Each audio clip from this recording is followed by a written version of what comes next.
দর্শক সবাইকে কলাপাড়ার কথার পক্ষ থেকে আন্তরিক শুভেচ্ছা। আমরা এখন দাঁড়িয়ে রয়েছি কলাপাড়া পৌর অডিটোরিয়ামে।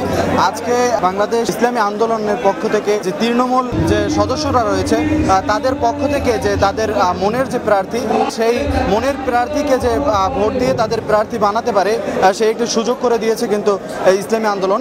তার পরিপ্রেক্ষিতে কিন্তু আজকে আপনারা দেখতে পাচ্ছেন পৌর অডিটোরিয়ামে ইসলামী আন্দোলনের কিন্তু হাজার হাজার কর্মীরা এখানে উপস্থিত হয়েছেন এবং তাদের মতামত কিন্তু এখানে পেশ করছেন।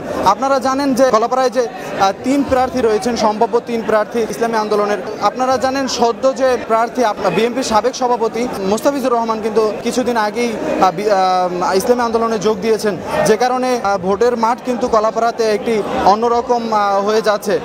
যেটি জানেন আপনারা, মুফতি হাবিবুর রহমান এবং ইসলামী আন্দোলনের যে কলাপাড়া উপজেলা সভাপতি আছে তিনি এবং মোস্তাফিজুর রহমান, এই 3 জনের ভিতরে কিন্তু একটি লড়াই হওয়ার সম্ভাবনা রয়েছে। এই কর্মীরা যাকে বেশি মতামত দেবে সেই পরিপ্রেক্ষিতেই কিন্তু কেন্দ্র কলাপাড়ার যে প্রার্থী রয়েছে সেই প্রার্থী ঘোষণা করবে।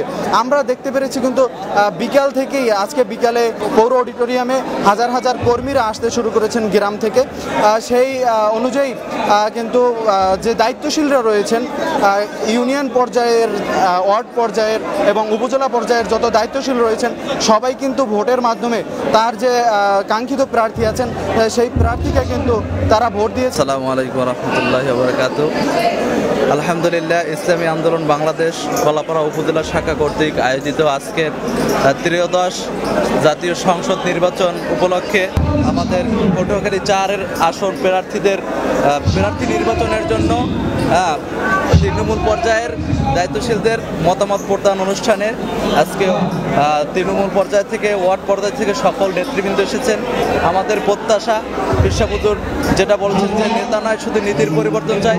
তো আমাদের এখানে প্রার্থী যেই হোক আমরা হাত পাকার জন্য লড়ে যাবো ইনশাল্লাহ, এটাই আমাদের দাবি। আমরা জানতে পেরেছি যে তাদের যত কমিটি রয়েছে, তাদের অঙ্গ সংগঠন, সব অঙ্গ সংগঠনের দায়িত্বশীলরাই কিন্তু এখানে ভোট দিয়েছে এবং তারা কিন্তু আমাদেরকে জানিয়েছেন এবং সুষ্ঠু একটি পরিবেশে কিন্তু তারা এই মতামত দিতে পেরেছেন।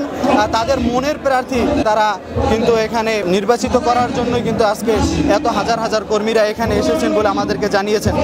এছাড়াও আপনাদেরকে যদি জানিয়ে রাখি, কলাপাড়ায় কিন্তু ইসলামী আন্দোলনের এর আগে আমরা দেখেছি যে কর্মী ছিল, তবে প্রার্থী কিন্তু আমরা এর আগে একজনই দেখতাম, কিন্তু এইবারে একটু আমরা অন্যরকম দেখতে পাচ্ছি। যেটি আপনারা জানেন যে 3 জন প্রার্থী কিন্তু কর্মীদের মুখে মুখে রয়েছে।